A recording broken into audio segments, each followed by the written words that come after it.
Many people talk about the ups and downs of married life, but no one really prepares you for life after your spouse passes away. Welcome to Widowhood Real Talk with Tina, a safe place for widows, widowers, and their friends and family to talk about love and loss. Find comfort as you listen to honest conversations between Tina and invited guests who've experienced the loss of their forever partner. Share their stories of love, grief, and healing. You are not alone in this journey. Join today's episode and discover a wealth of resources and learn how to connect with others who are traveling the same path. This is Widowhood Real Talk with Tina.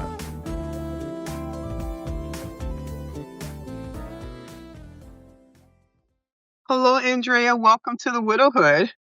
Thanks for having me, Tina. I'm very honored to be here. Aw. So what do you think when you hear welcome to the Widowhood? Like, what was the first thing that came to your mind? Like, if the ticker tape would have just printed on your forehead.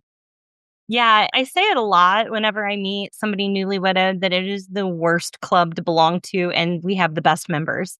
Like we support each other like no other club, the Widowhood Club, in both the specific sense of your group and then also the general sense of just being widows, and how once you've been through it, you know things that the general public does not know, and you have been places the general public has not been, and there's a solidarity there, you know?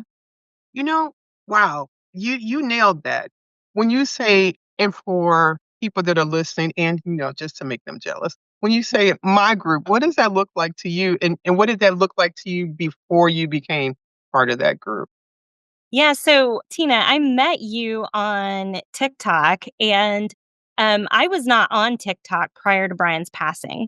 So I specifically got on TikTok because other social media platforms were too emotionally loaded for me. Being widowed twice, my first husband, Gary, who passed in 2010, his passing predated my first iPhone. I did not have a huge social media presence in those days. I was on MySpace and I had just gotten on to Facebook kind of for work, but I didn't have a ton of digital memories and so forth of him. So when I got together with Brian, I really wanted to change that. I made it a point to document digitally and on social media, like all these seemingly unimportant moments of our lives because they were important to me. And then after he passed, I'm so glad that I did that because I know that those memories are so precious, but in the immediate aftermath, I did not want to see them. And it was more than just like turning off the memory feature on the platform. It would be like, my friend would change her profile picture and it would say, Brian Haney liked this photo or something. And I mean, it would come up non-consensually. And so these other social media platforms were just so emotionally loaded for me. So I went to TikTok because I had it was a fresh slate for me. And that's where I met you and where I met a lot of the other ladies and men who are part of supporting each other through your organization, Widowhood Real Talk with Tina, and how you use your platform to not only engage with us and to help us when we express our feelings, but also you go live, you include us in your videos, and we've created this network in a way of a lot of us know each other now. Some of us have even met outside of social media or exchanged phone numbers and talked offline. And we've become sort of our own little support group in a way. That is so huge. And thank you for explaining that because I must admit, before I got on TikTok, I thought it was everybody gyrating or somebody, dancing, that's all I was going to see.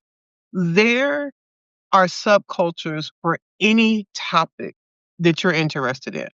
If you're an author, there's author TikTok. If you're a stay-at-home mom, there's stay-at-home TikTok. There's actress TikTok. Mm. The ability to really create a network, and the thing you mentioned about going live, that ability to sort of, if you're not really ready to talk to people and kind of sit on the outside, watch these conversations, and then decide, okay, I'm going to say something or I'm going to get engaged. They did this right. They did this right. So I've heard it explained, and I'm not a tech person by any means, but I've heard it explained that it's an interest-based algorithm as Mm, opposed to a follower-based algorithm. okay. So they're better at knowing what you wanna see. So if I'm on Grief Talk or if I'm on Widow Talk, like, it connects me to other people like that. And my very first video that I made on TikTok was basically introducing myself as somebody who had been widowed twice at a young age and saying, I knew nobody in my real life. And over the years of being widowed, had met hundreds of young widows at that point, and I knew nobody who was double a widow. And now I know people who are my age and double widowed, What does even that younger. what does that mean for you in your grief journey to know that and to know them? Thank you for asking that. In my grief journey, the second time, I have done a lot of throwing my fists in the air and saying, "Oh my, just this is so unfair. Like, how could this possibly be happening to me again?" And not only like me, but like my daughter, how could this happen to Brian? Like all of that. But like, again, are we serious right now? Like what, how could this be? And on top of that, not having anybody in my real life or even in my digital life, my digital connections at that time, who had experienced this trauma twice, I just felt so isolated and othered and like this freak of nature almost. And Okay. I think that community is just incredibly important in your grief journey. And if you can't find it, you have to make it. You have to create it. You do. Thank you for saying that because there is such a thought in your mind that no one else can be in pain like this, that no one else has endured. It's only me. It's only me that cannot sleep at night. It's only me that cannot go down the cookie aisle because he liked cookies or whatever that food would be in the grocery store. It's only me that still has all the medication in the house for my sick spouse, and they've been gone from this world a year or two later. It's only me that still has their toothbrush right there where they left it. And there's something empowering to know there's everybody else. And not only is it everybody else, they're willing to talk, they're willing to connect, and they're willing to share their most gritty parts of this and be transparent about it. Without judgment. Ooh, Because I feel like people who haven't been through it, we widows, as opposed to other types of losses, in my opinion, we receive so much judgment um, what from does the that outside judgment look in. like for you? Oh gosh, I have been judged for both being too sad and not sad enough at various times. Seeking to find new love is a big one. If you and I've done it both ways, being widowed twice now. I did seek out to be repartnered after Gary passed away, and I did end up getting remarried. And I feel like nobody in my personal life judged me for that. It was more like they were worried about me, Okay. but people in my online life or people who were more tangentially like acquaintances and so forth would judge you for that. Like maybe you didn't love your husband that much, or you surely could not love your husband as much as I love mine because I would never be partnered after, that kind of thing. And then now that I'm not seeking to be repartnered, I feel like there is a judgment that I get from people again who are worried about me and also people more tangentially in lives that are like, you're still young, you're attractive. Don't be so stuck in your grief. You can find love again. And I hate when I hear that word stuck in your grief. It's very triggering for me because that is something almost always used derisively from somebody who has not experienced a profound loss. And to say that someone is stuck in their grief is meant as like you're not coping with it as well as I think you should be. You are not at Mm. the part in your grief journey that I think you should be.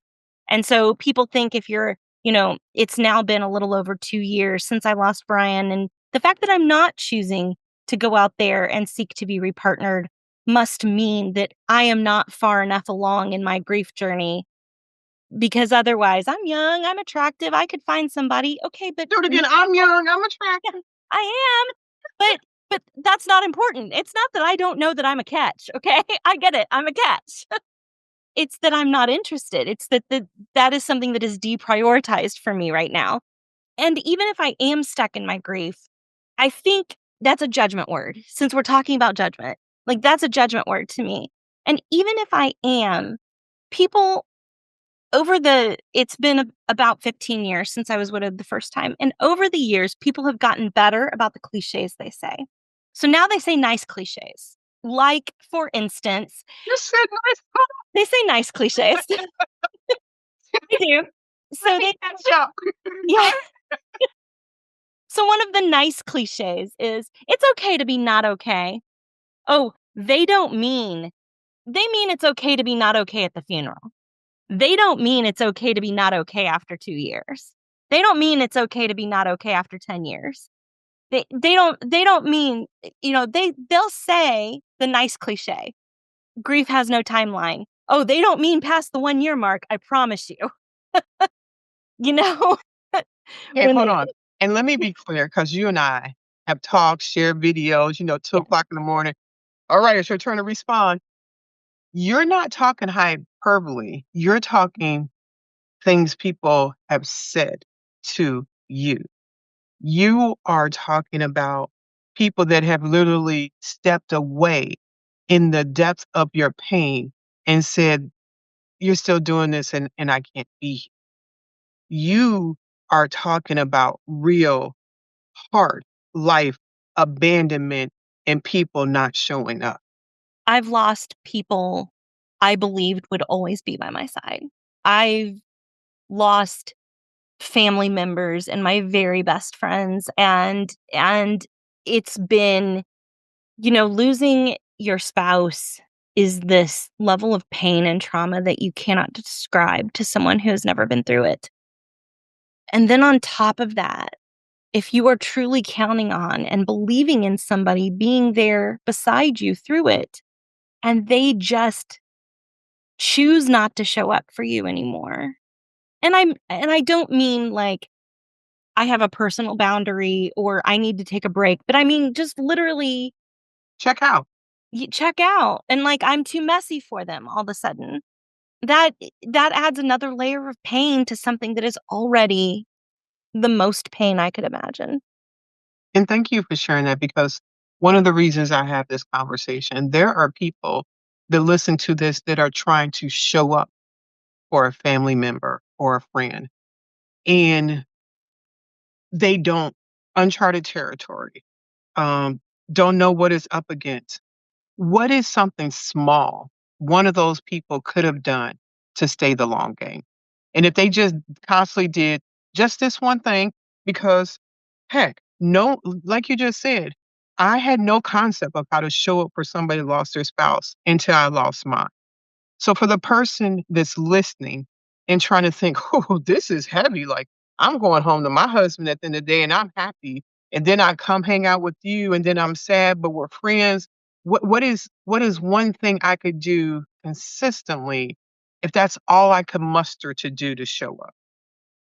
Wow, that is a great question. I think if you want, I could list a million things here, Girl, but listen, go ahead. yeah. But to start with one thing, I think asking questions and really caring about the answer is and listening to the answer is important. And even if that's like, I don't have time to spend a half an hour on a phone call with you, but just texting me. And I would 100% every time rather somebody say the wrong thing and be meaning well than just abandon me. 100%. But since you asked, what would I say to somebody who wants to show up and wants to say the right thing? I don't like, "How are you? How are you really?" I don't like that. I mean, if you do that, then at least I do know you care, so thank you for that. I would rather have somebody say something wrong and be caring than to not say anything at all. What I like instead, what kind of questions I would like instead are things like, "Who is the asshole of the day?" Because I would love to tell you about what Comcast did to me because that account was in his name and not mine. I would love to tell you that, and nobody else will listen, nobody cares. Another question that is, really vital, especially in the early stages of widowhood and grieving, is like, what did you eat today? How did you sleep last night? Or advanced level, what kept you up last night? Ooh. Something like that, like really asking questions and caring about the answer. And so getting into these, if it's too big for you, if it's too big, okay, hone it in, make it smaller. Ask a specific question. I love questions about my spouses or memories about them too, even if it's only just, hey, this song came on the radio and it made me think of that time that Brian made that playlist for us at the party, you know? And I just wanted to let you know that I thought of him. Like, that is a huge, like, I think people are scared of saying his name to me or telling me that they miss him also or what memories or thoughts that they had of him. And that is such a huge thing. Like, even if he just crosses your mind, like you're at, you know, our local diner and you remember how he always used to get the club sandwich. Like, just saying something as small as that to me is so meaningful. Another thing is reaching out on holidays and big days. So if his birthday or his death anniversary, it doesn't have to be this big solemn thing. It can just be like thinking of you today. I think those are like more bite-sized things. And I don't expect anybody to do all of those things. I think everybody can do one. And You that's can why do I one asked thing. you, what was that one thing? And I'll say this, Andrea say, I do not give out advice. I give out hot widow tips, which I think is synonymous for advice. And thank you for sharing that. And I want to circle back to those. One, the need to say our person's name. It's like something that's stuck in your throat and you wanna say it out loud, but you don't want other people to make it weird. The need to go, "They lived, we had this relationship, they existed, this is not all made up in my mind, like, we did all of these things." And then when people just wanna never say their name again, and they're the name you think about all the time, it's hard to reconcile that. The only thing I would add to that, if the person you're supporting tells you not to mention their name, Yeah. follow their lead. But 90% of the people I talk to want other people to say their name and give a space that you could talk about Brian, or you could talk about Gary, you could talk about the stories without them going or picking up their phone or looking and doing. Yeah.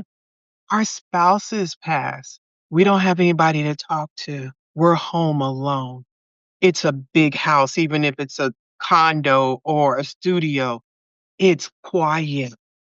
We miss adult connection. Yeah, no, I just really wanna hone in on what you said about, like, reading the room. So, this is why I say I don't give advice. And if you notice, my hot grief tips are very tongue in cheek. They're It's good like, though. order the venti and not the grande. You know what I mean? Like, it's very tongue in cheek. But also, like, yes, people will experience grief in different ways, and I agree with you that 90% of the people who experience profound loss that I know do want that person to be brought up or those days to be brought up. Some don't. And if and taking your lead from that person, I think that's where active listening comes in. Because if you care, it's like, I want to know how best to show up for you. Would it be appropriate for me to text you every day? I don't require a response. I don't want to bug you though. Is that a good thing or a bad thing? And I think most people will tell you. Or, you know, I don't want to bring up Brian if it's still too raw for you. But I do want to tell you that I'm thinking of him. Is that something that you would like to hear or not? And I think people will be honest about that and really care about the answer because everyone is different and every experience of grief is different. Even me having done it 2 times, my experience is different. Like past me would not be doing what now me is doing and Oh, vice versa. You know, I am different both times. So how could it not be different for you, Tina, or for anybody else who has lost their spouse or another loss? thank you for mentioning that. I think people it's very difficult to understand. What do you mean you're a different person? You look the same. You have the same job. I mean, maybe you have some new eyeglasses, but what do you mean you're a different person? What I don't understand that because 2 years have passed. It's time to move on, and we're living. Andrea's back. Let's go do the things that we used to do. Yeah, so what's funny about that is actually I did not look the same or have the same job. Like I very much completely changed who I was both times. The first time, when Gary passed away, I lost my job the day I lost him.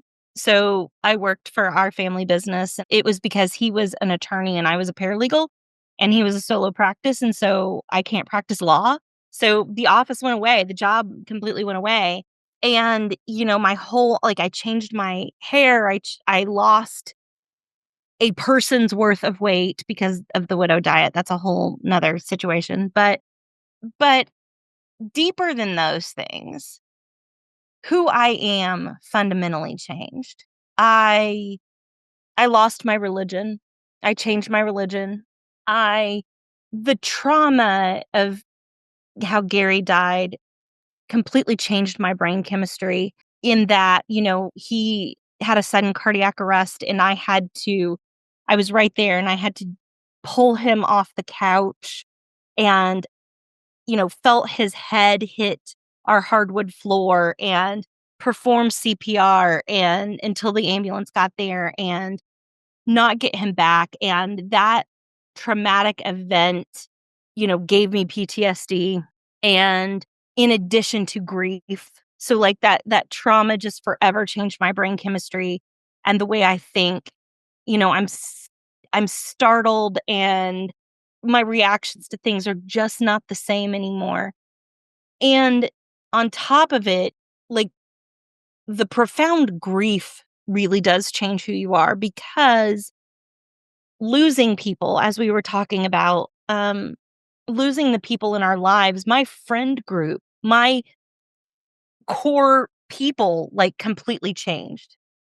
Um, I lost people who were, like, his friends, I lost all of his family members who I thought of were my family members, and that happened in both times being widowed. I lost almost all of their family members, who I thought of as my family members, for all those years. And, the second time around, I didn't really lose friends the way I did the first time because my group got real curated after that. But the first time I certainly did lose friend group. I lost all my interests changed. The things that I enjoyed doing, I no longer enjoyed the same way I had before. One of those things, I mean, Gary and I used to enjoy outdoor activities. We would frequently go camping or rollerblading and, jogging or like outside, biking and that kind of thing. I do none of those things. The most outdoorsy I am is drinking on a patio these days. Um, so, um, I'm none of pointing the pictures behind you. I'm like, and she's like, nope. yeah, no. Well, I mean, I'll take a beer to a beach. But so none of those things. And with Brian, it was a little bit harder because we met when we were children. We were very close growing up from the time we were 11 years old. And it was hard for me to go back to a me that was before him. When Gary and I met, we were both adults. And so it was hard being a widow, that it's hard to imagine the you that you are without your person. But there at least was a me before Gary. Like, that me did exist. I was a fully formed adult before I had him. With Brian, I have almost no memories and no interests outside of him. We had all the same interests coming up. We knew all the same people. We had all the same friends. We enjoyed all the same TV shows, music. We lived in the same hometown. We went to all the same restaurant. Like, everything was the same. And so that's been even harder to sort of navigate. What interests do I have without him? And I've done a lot of trying new things, like, trying to pick up new hobbies. I started taking golf lessons. My daughter was a golfer, but she was the only one in the family who ever played. Neither of us ever played. And so I thought, well, maybe I'll try that. So everything about me, sort of on the molecular level, has been changed by the experience of losing my spouse and then losing another spouse. Yes, my job. Yes, my looks. Yes, my personality, my religion, my friend group, the people all of my interests, everything I am. And you could also say that my relationship with Gary and my relationship with Brian were so very different, as to even the flavor of it was so very different. How so? Yeah, that's a good question. I Gary and I had a very passionate in all regards relationship. So not just physically passionate, although there was that, but also like mercurial. Like, we would be a fight quickly, but also make up quickly kind of relationship. We both had just really strong, big feelings about everything all the time. Okay. And then with Brian, it was so much more laid back. It was so much more a companionable relationship where we really functioned most of the time more so as family members and best friends. I mean, yes, we had, a marriage, a full marriage, but, you know, it wasn't the focus wasn't quite so much on these huge passionate highs. It was more of an Okay. even keeled, level Okay. headed sort of relationship, if that makes sense. It does. Thank you for laying out how you're different, because people don't see that when they see us.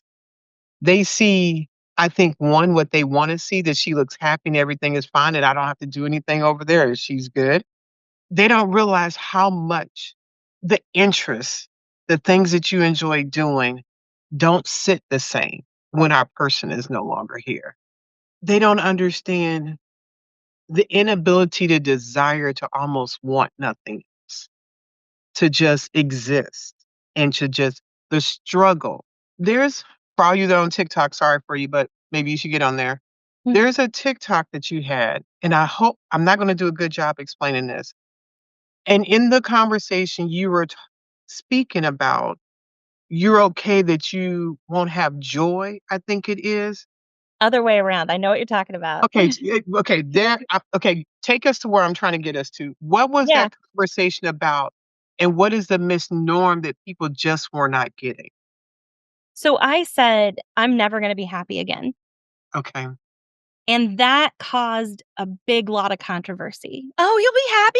Like, and so no, no, no. I do have moments of joy. here we Like, go. I can, like, right now, talking to you, Tina, like, this is nice for me. This is pleasant. Like, I'm enjoying my time with you, and I enjoy my time, with my friends and family. And I can even laugh. I mean, people ask, like, when do you feel better? And I'm like, I kind of felt a little bit better today. Like, I had a laugh, I I laughed at his funeral. Like, we laugh at funerals, and it, like, we can have that coexisting. But when I say I won't be happy again, I mean the happy with the capital H, like that overarching thing that we are taught as a society, that we are in the pursuit of happiness. We are seeking Mm, happiness all of the time. And that is not something that is attainable for me. The way my brain chemistry has been changed the way that I carry the weight of the losses with me all of the time, that type of happiness is not an option for me anymore. And pursuing it the way people do, like reading self help books or trying to change our mindset and saying, "Oh, you can be happy, you can be happy, you can be happy." Like to me, that makes me more frustrated. Ooh. That makes me deeper in my grief because it's just a constant reminder of how much I've lost. Whereas if I try to live in this moment and I understand that, okay, I don't have to be happy or digestible to you, the general public. I don't have to have that for my life to have value and purpose. My life can have value and purpose without that capital H happiness. And I think it's an important thing for me to say that, yes, I do enjoy things. I do still have moments of joy. I'm not depressed. I get up every day, I work. I'm not depressed, I'm grieving. Those are different. They have overlap, but they're different. And the Venn diagram, there's some room in the middle. But, you know, it's not that I can't ever see the good in things. It's that my life has been really bad. Like, really bad things have happened to me. And to push that away and say, "Oh, you'll be happy again," like, that's diminishing the fact that bad things can change us forever. People are, you know, chronically ill or disabled. And to say, "Oh, never give up hope, you can still have a miracle," is not meeting them where they are. That, Mm. okay, I have a chronic illness that has no cure.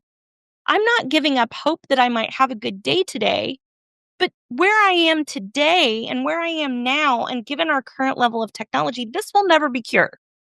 This will always be with me.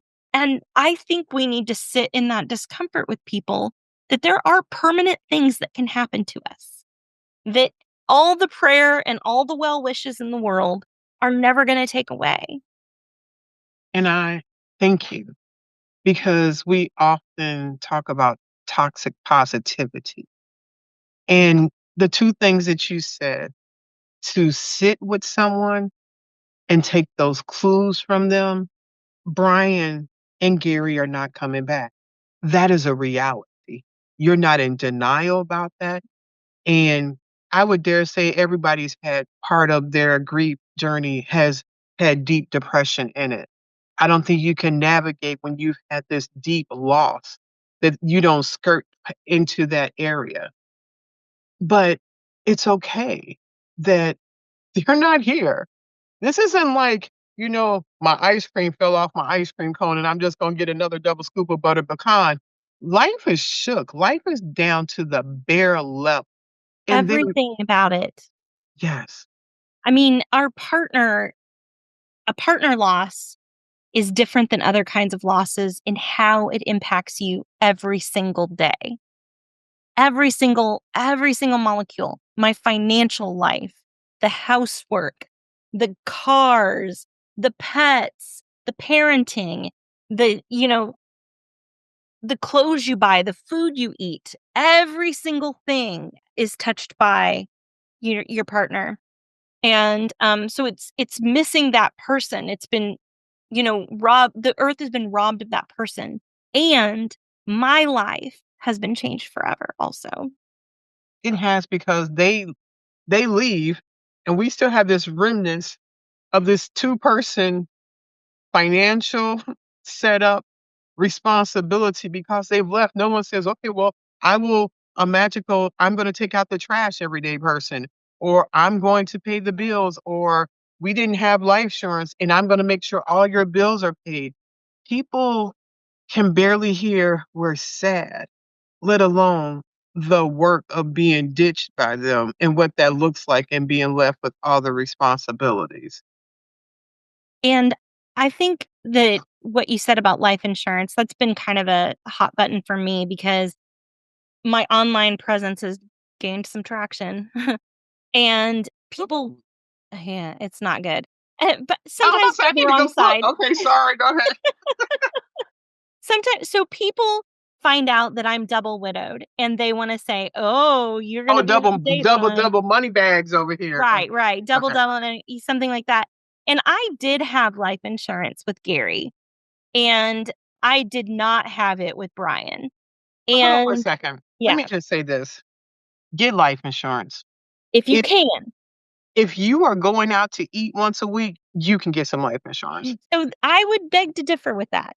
I don't Be know. If once a week, that means, okay, average once a week, unless you have some terminal illness or something's going on. Okay, I'll give that caveat. Yes, yes, yes. But bingo. if you are just kind of healthy and doing fine, I don't care if you're in your 60s. If you're going out to eat once a week, that means you're at least spending $15 to $25 to go out to eat once a week times 4. That's enough even for a high costing life insurance policy. So That so times 4 on average. There's always no absolute, but yeah. if you're going out to eat every week and you're not thinking about life insurance, I challenge you to consider it. I challenge you to consider I'll reel that in and say, I challenge you to consider having life insurance. Do not sleep on it. Whether your spouse has passed, you have children, it is such an important thing. I so just want to, I, having been through it before, knew how important it was, because I've done it both ways, and let me tell you which way was better. Having money is better than not having money. Having money is better than not having money, 100%. So here's the thing, though. I knew Brian and I were very aware of how important life insurance was. And let me tell you, with his weight and his health condition, which was diabetes, turns out it was pancreatic cancer. Was not mm, diabetes, it was pancreatic cancer. So good on them, I guess. For a term life insurance policy, it would have cost more than my mortgage. girl, what? More than my mortgage. So yes, life Okay, so insurance. I'm getting all these things in mail with the Yeah. credit union. You can get this and this. Okay, I'm getting different mail. It's Mm-mm. like you don't have So to have a no, no, no. review, and you can get this and that.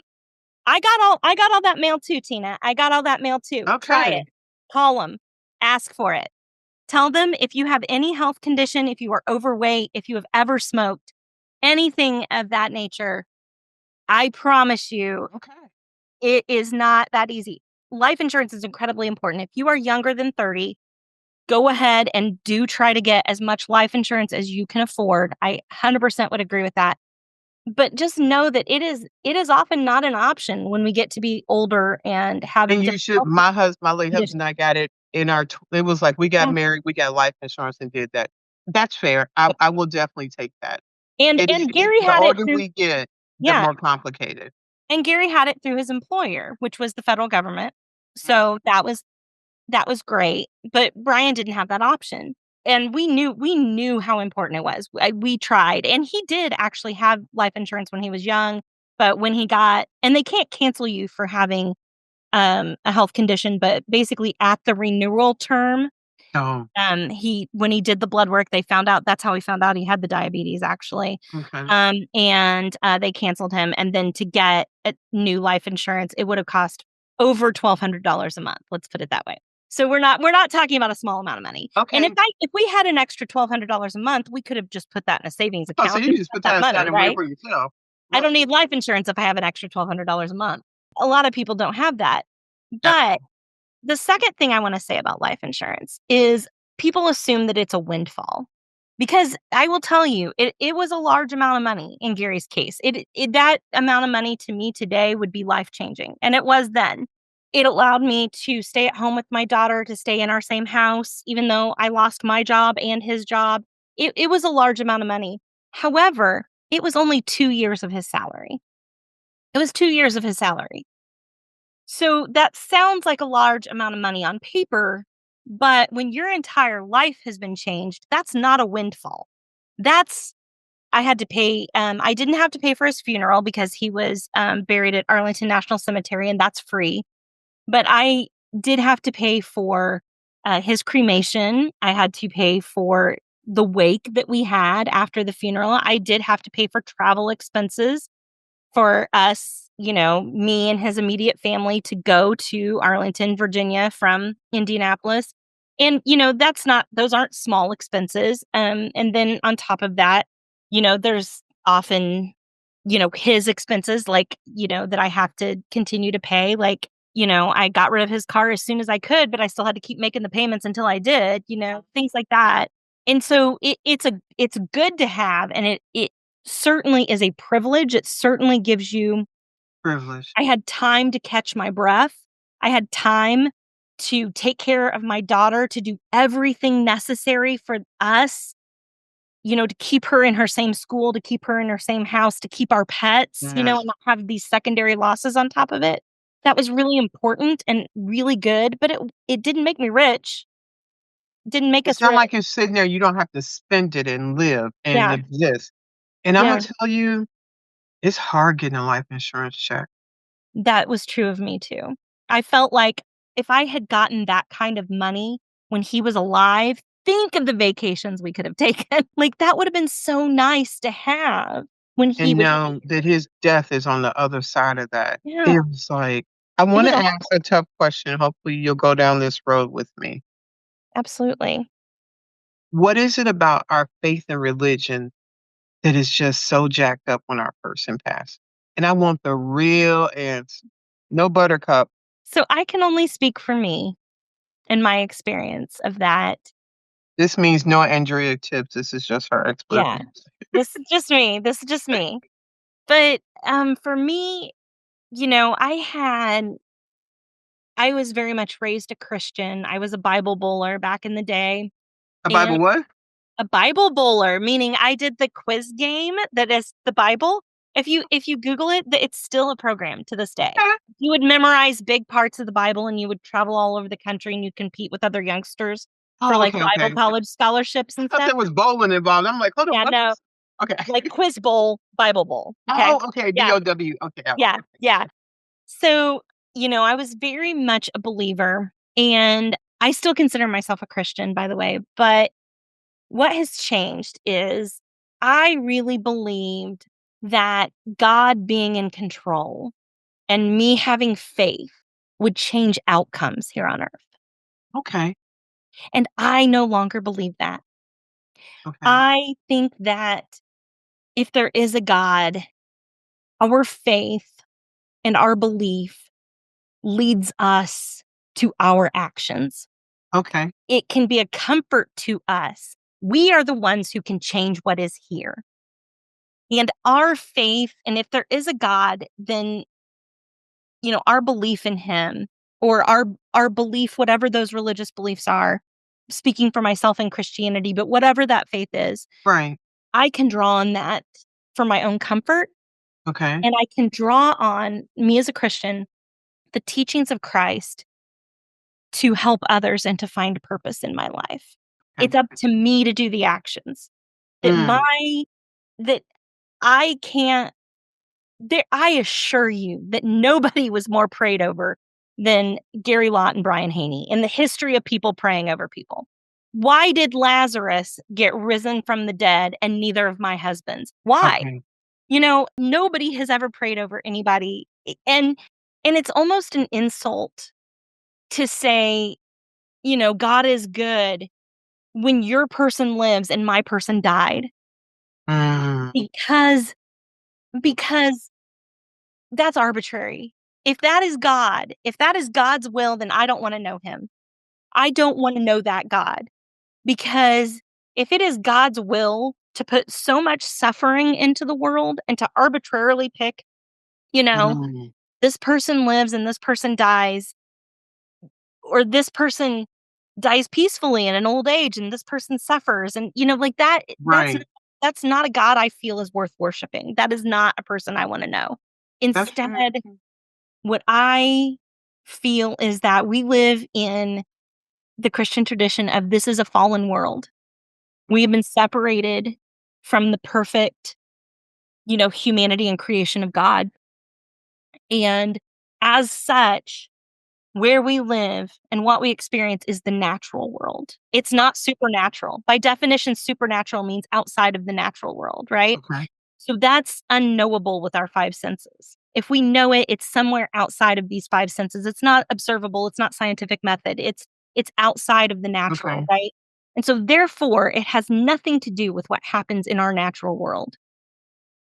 Cancer happens because it's science, because it's part of the natural world. It's part of Right. the fallen, separated creation, or heart attacks or car accidents. They happen because physics exists Okay. and chemistry exists. Okay. It's not God pointing down at your loved one and, nudging that bumper towards another bumper and saying, oh, they Okay. get in a car accident, right? Right. In my faith, in my theology, in my belief system. Thank And you for explaining that. yeah, but my religion has changed in that it's more focused on others and the action that it can take in the world. That's what faith is for, in my Okay. view. And what would be an example of that, or how would that show up in that, what you just So, explained? so I'm a Quaker, which Okay. means I am a conscientious objector, but also I practice pacifism in my life and my communications, which means that I don't answer harmful words with harmful words back, or at least I strive not to. I'm a sinner like everyone else, but I strive not to answer harmful words with harmful words back. I strive for peacefulness in my communications. I feel like my life on earth has value and purpose, and how I want to put my Christian faith and as I see it into action is by helping others. Okay. And Gary spent his whole life in service to others. He was a public servant his entire life. And he's not here anymore. So now what? Brian Haney was the single most generous person I have ever met in my life. Generous with his time, his money, his kindness, the single most generous person I've ever met in my life. And now the world's not here. Because of the world, my world, is not here. Right. Brian is not here anymore. And so how do I take what is good about them, what I loved about them, what good they brought into the world, and how do I take that forward? I work for a nonprofit, even though, I could maybe make more money. We've already talked about financial problems are real in widowhood, but I could make more money if I didn't. But I work for a nonprofit because their purpose is important to me. In fact, we even are doing a programming on facing grief. Quick shout out. We decided on a virtual, Oh, free, really? Oh, we free talked about that. Yeah. yeah, You share. Yeah. a free our next free, and it'll be virtual Okay. for the whole country. Everybody can do it May 7th. So Tina, we would love for you to be a panel guest as part of the conversation afterwards. Okay. You just threw that I'll on send me. it to you. I know. I mean to make that separate, but we actually just I decided guess that. the answer is yes. Okay. Yeah. Okay. So it's called Facing Grief, and we wrote. So we are a theater company that is educational. So we wrote this play, this interactive play that we perform with professional actors, and we wrote these scenes with not just my experience, but the experience of other grieving people, and with subject matter experts in mental health and clergy members of different faiths, and to talk about how does society react to grief and Oh, how can we start these conversations. And we actually have these conversations. There's the opportunity for you live, virtually, but live, to actually speak directly to the actors, and they will answer in character. And it's a safe environment to practice these grief conversations so that you can better support the grieving person in your life. mhm. So, and it's kind of a real life practice scenario, but it's safe. You're not going to harm anybody. Our Right. actors are trained in this process, and they deal, but there's a number of other social issues that we deal with, like anti-racism and anti-bullying and things like that we travel the country and do virtual presentations about. And as a writer and facilitator and manager of those programs, that helps give me service to others and meaning and purpose to my life. And so I view that as an expression of my faith as well. Wow. Threw that on me. The link I'll for send it to you. right, so we can put that in the show notes. And is it available for people to register now to It's participate, the or what is that? registration. Oh, Yeah, the registration isn't live yet, but, Okay. if that website that I actually sent you, that is my work-facing grief Right. page, it'll be live on there, Okay. and, Any it's idea when it really becomes live? You said the event is May 7th. May 7th, Registration yeah, starts. and registration will start oh gosh, you caught me, I'm about to go on vacation tomorrow, so, I um, caught you back. Okay. in the next month or so, I would imagine, Okay, registration will so start for this that. is February. So if this March, so April-ish timeline. March, April. Okay. Yeah, and it'll be, actually streaming, to the public on our YouTube channels, and we can stream out maybe we'll even try to stream it on TikTok. We use a streaming platform, so, Yeah, I have uh, ours restream, and you can do that too. Wow. When yeah. when I asked you to have this conversation, how did you see it going in your mind's eye? Well, first of all, I knew I would enjoy it because I just really find you to be so insightful about grief, and I mean, you're a widow yourself, but I find that you are a person who does not center your own experience as the only way of experiencing it, and so I really appreciate that. So I knew I would enjoy that conversation, and I knew that it would be valuable for me. I was a little worried, I was a little nervous about, like, what questions you would ask me because, like, I'm not an expert. I'm not an expert in grief, I'm only an expert in my grief, And you that's know? what we're here to talk about, your Yeah. experience. You know, oh, thank you. I want to circle back to something you just said. And you've mentioned this a couple of times. I know it's part of who you are. Nobody is an expert in this whole jam. No one should be trying to make somebody else grieve the way they grieve. And that is super complicated in a situation you and your daughter both grieving the same person. The relationship is unique. The relationship is different. You as individuals are different. And I think that's where grievers in community wind up with the worst problems, trying to dictate how someone else navigates their grief. In fact, to that point, like, one of the things I love about you and your community, Tina, is you call it Widowhood Real Talk with Tina. You're not saying widowhood expertise with Tina, like, I am so wary of anyone who calls themselves, like, a grief coach or a grief expert and, like, or a grief Just master, grief what like coaching, sorry. yeah, no, I mean, like, I understand what you mean that it's like, I'm coaching you, I'm not coaching your griefness, like, I'm coaching Yes. I understand what you mean, but, like, I've even I've even over time like, even my bereavement counselor, I've sometimes felt like I was pushing back on these, like, textbook ideas of what you're supposed to look like and sound like and feel like in grief. I almost felt like I was educating her sometimes.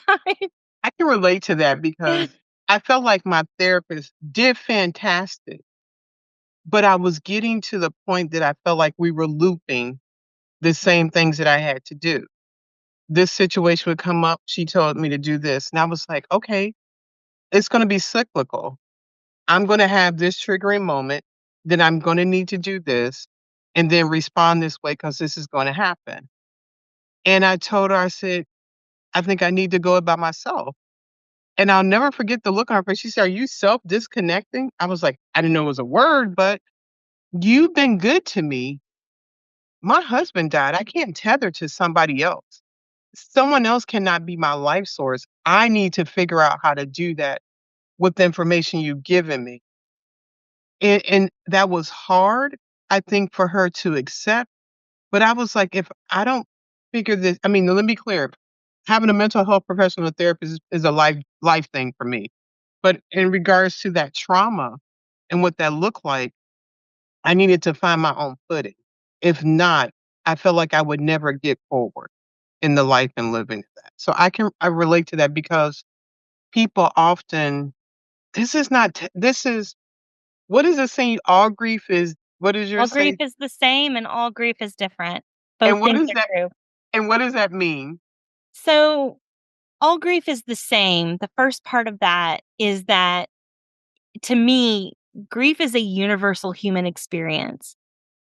we will all experience profound grief and loss at some point if we live long enough. If you do not experience profound grief and loss at some point in your life, then either A, you haven't had close relationships and I feel bad for you, or B, you died too young and then you're somebody else's profound grief and loss, right? So, like this is a universal human experience. And so, you know, and we will all experience that pain. And I truly believe that that loss is the worst part of life. It is the worst thing. The fact that we have to say goodbye to our loved ones, that our world is finite is the worst part of the world. It's the worst thing in the world. And I think that that's all grief is the same in that regard. And all grief is different because who they were to you and who they were in themselves is going to impact how you experience that loss. I mean, as you say, my daughter and I both lost these same people, and our experiences of it are so vastly different. I lost my husband. I myself, a person as a widow, lost my husband 2 times, but they were 2 different people and my life circumstances were in 2 different places and things were different. And so widowhood is the same. And yet widowhood is different. And having life insurance versus not having life insurance, that's different. It's a different experience of it. Being close in proximity and geography to my friends and family versus not being close in Well, proximity we to. didn't even talk about that, how you Yeah. relocated and then, like, near nobody. Yeah. Yeah. I'm 1,000 miles from anybody who would bring me a bowl of soup. And and it is different. And it's also different having, a minor child at home versus having a grown child, and how it's different. Yeah. I unfortunately, to catch everybody up who doesn't follow me, we moved for my husband's job. So basically I lost my job also. We moved for my husband's job and relocated 1,000 across the country in May of 2022. He found out about the cancer in August of 2022 and was dead by October of 2022. So, and I am, without his income, I have one of those 2.5% mortgage interest rates. I can't move, financially without, anymore. So it's we didn't have life insurance, and it's this very different feeling having to all or most of my support coming remotely and realizing that having gone through it once before and knowing I would need support, I'm different now. So I knew I would have to do things. So I immediately started volunteering for things. I immediately started showing up for events. I immediately got myself out there and started trying, you know, to have that support because I'm different now and I knew I would Right. need that. I didn't know how much I would need it, but because I'd been through it before, I did know. And I started trying. Wow. What is something that nobody knows about it? Nobody knows about me. Oh. Or maybe only dead people know. Okay, fair enough. What is something that us living people don't know and only the dead people know? I'll take that. I'll take whatever I can get. I'm so mouthy. I don't have a lot of secrets. And the ones I do have are not exactly PG rated. This is not PG. This is adult. This Okay. is TikTok. This is real deal. Come on. Okay. After Make me Gary blush. died, Come on. yeah, after Gary died, I knew I wanted to be repartnered eventually, but I didn't need to be repartnered right away. Okay. And so I did a lot of sleeping around. Oh, widow hoe. I A never knew lot. you had you widow fire. I didn't. Yep. I was a widow hoe. Yep, I was. Widow hoe. Yeah. Okay. And And okay, thank you for mentioning that because people feel like, how could you wanna 'cause you're alive? You're a human being. We are not burning ourselves at the stake anymore or sitting here like you need batteries, you need somebody, you need something, especially when you've been used to having passion. and for me, it was more like I had been monogamous my entire adult life, you Oh, know?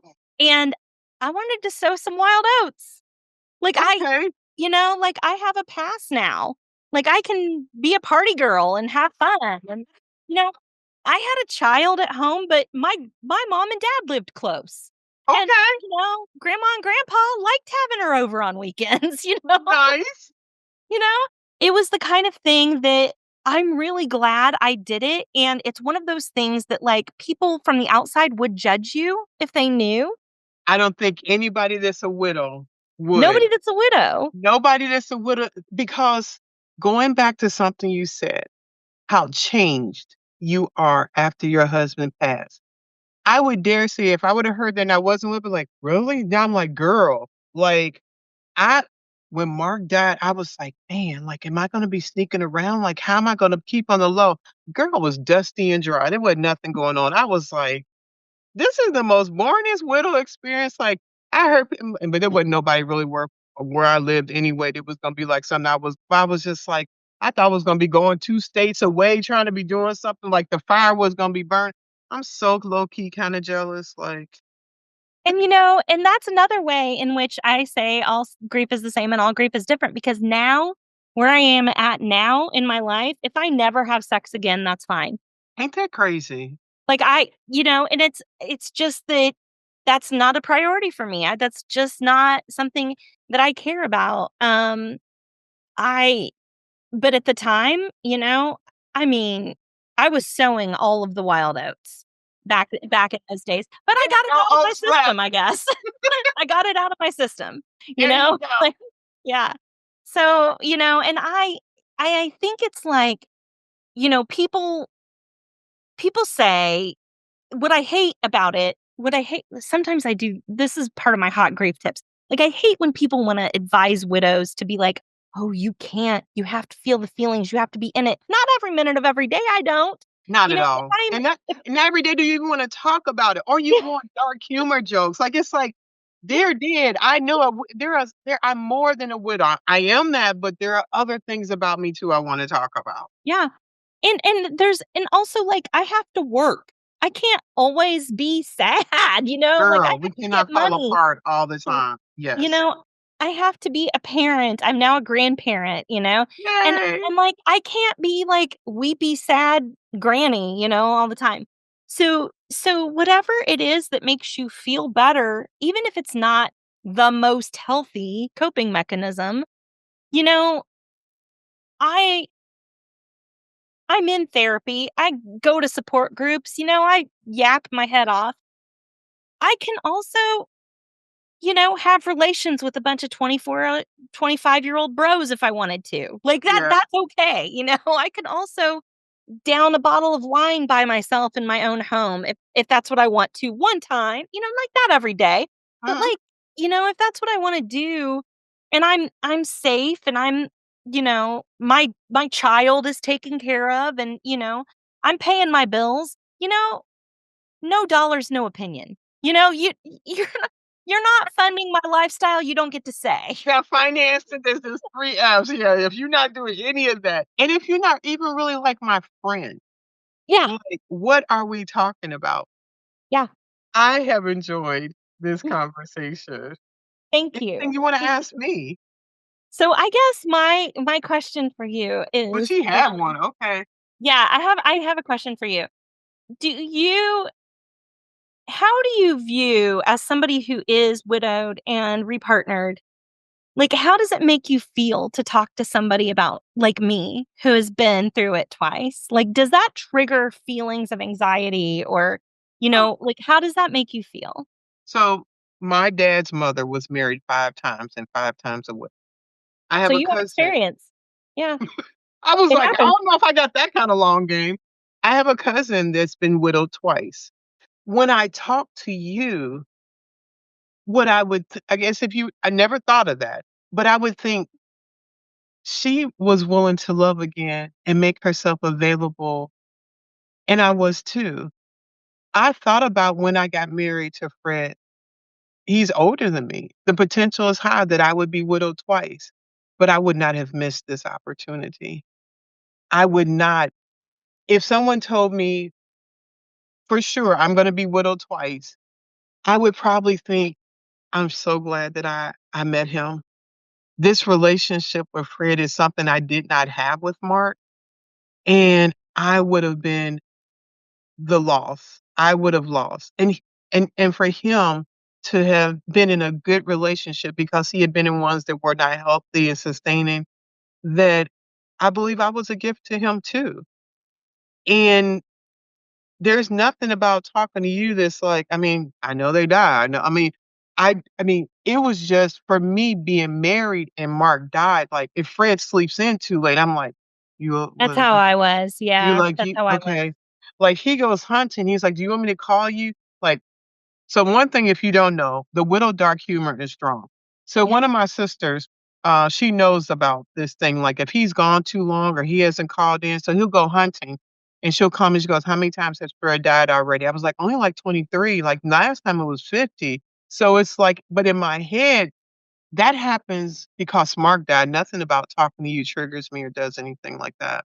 Yeah, I was that way with Brian also. In fact, I knew it was pancreatic cancer before anyone, and everybody thought I was Mm, crazy.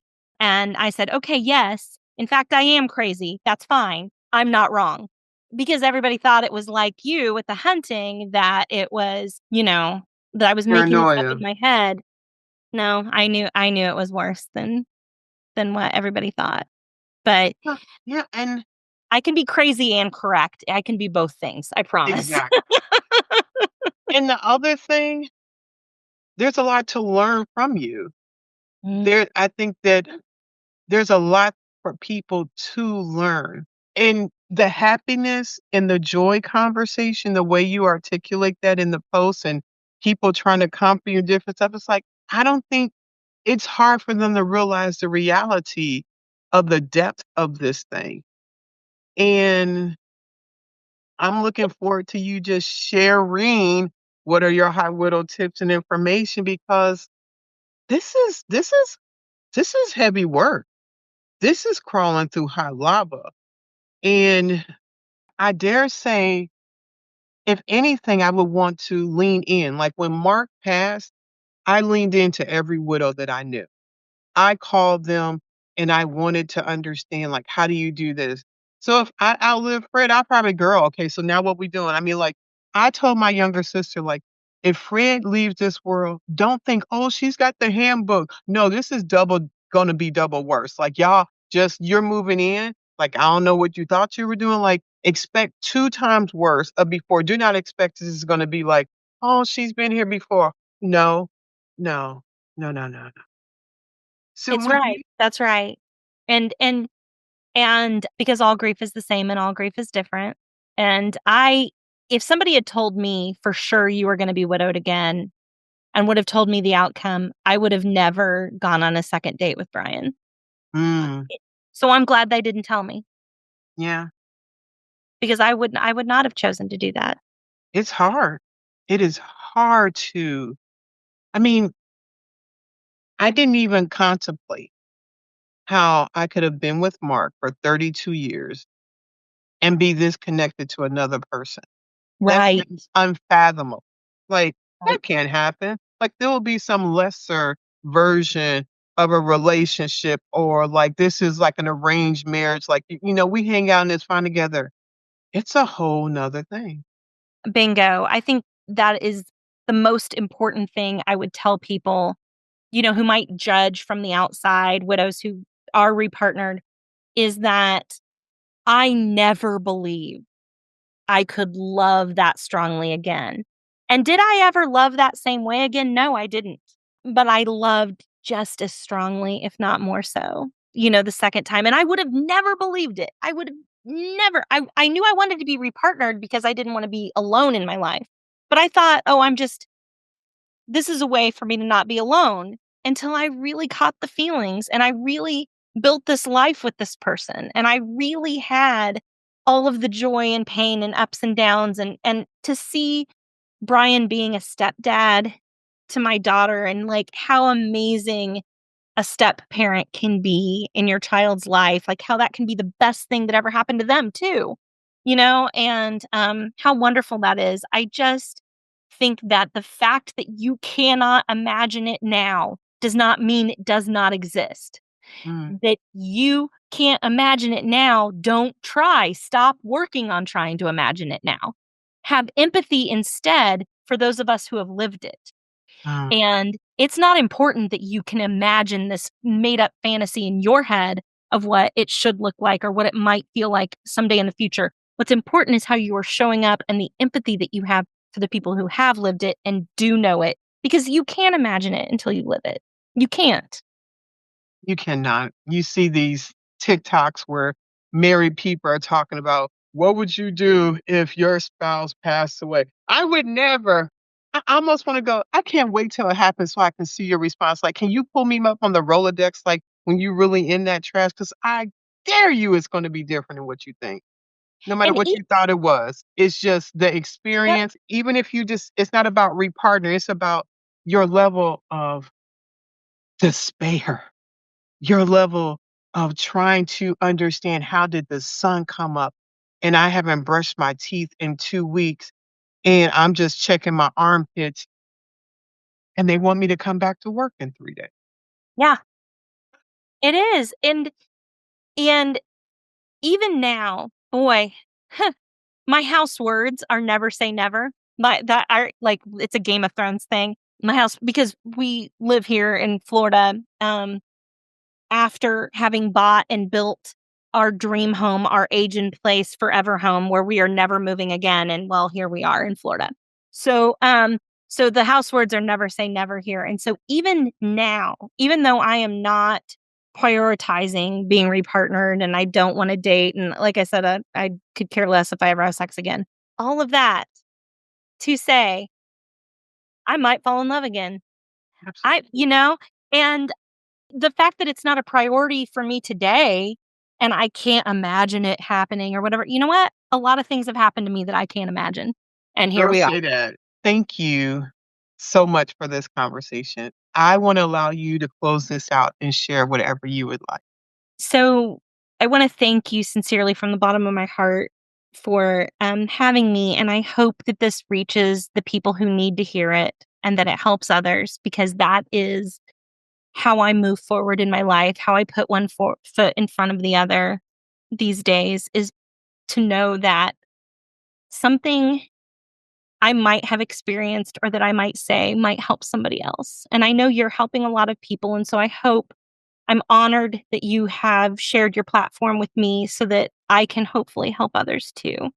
And I want to, one more time, I know the links will be up on your website, but to link to our Facing Grief program for my nonprofit, and also to say that I am raising money for pancreatic cancer research in Brian's name in a sort of movement slash fundraiser that is called Tip Big for Brian, and that we can make somebody's day while also spreading the word about pancreatic cancer and raising awareness, and hopefully raising some funds too. We Oh, raised explain about that program. I'm yeah, sorry, thank you for yeah, mentioning that. You mentioned it, yeah, but I want them to understand it. yeah. So Tip Big for Brian is raising money for the Pancreatic Cancer Action Network. We raised over $5,000 with our first fundraiser, and now we're working on the second one. But what you can do is, if you search hashtag Tip Big for Brian, BRIAN, you'll find stories of people who might go out to eat, or tip their housekeepers or their hairstylist or their Amazon drivers or whatever, and leave them a little extra gift.